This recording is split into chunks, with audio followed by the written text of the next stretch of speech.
Los Angeles' top law enforcement officials say they are ready to call on the National Guard for help as they brace for protests over the upcoming verdict in the trial of a former Minnesota police officer charged with murdering George Floyd and over another recent police killing in that state.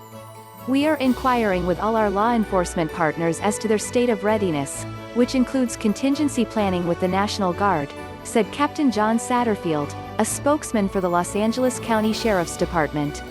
Sheriff Alex Villanueva is a strong supporter of the First Amendment and the people's right to protest, but if these actions become violent or shift into lawlessness, swift and decisive action will be taken to protect life, protect property, and maintain order in a fair, firm and impartial manner.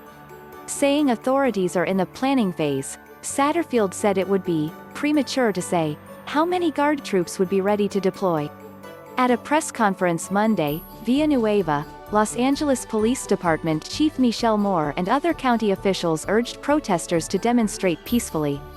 In comments during the event, Moore said that he, too, was prepared to call on the National Guard, if that becomes necessary. Their pleas for calm came after a police officer fatally shot 20-year-old Daunte Wright during a traffic stop on Sunday in Brooklyn Center, a Minneapolis suburb.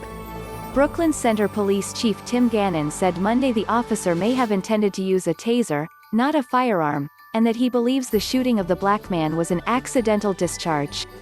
The death reignited tensions in the Minneapolis area, where protesters once again took to the streets to demand racial justice as they did following the death of George Floyd, a black man who died last May as Derek Chauvin, a white Minneapolis police officer, knelt on his neck for nearly 10 minutes during an arrest.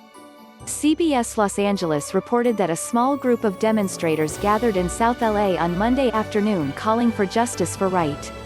Authorities around Minneapolis and elsewhere were already on alert as Chauvin's trial on manslaughter and murder charges nears an end following nearly 2 weeks of testimony. Floyd's death triggered massive demonstrations around the U.S. and in other countries against police abuses, and the verdict in Chauvin's trial will be seen by many as a litmus test for police accountability.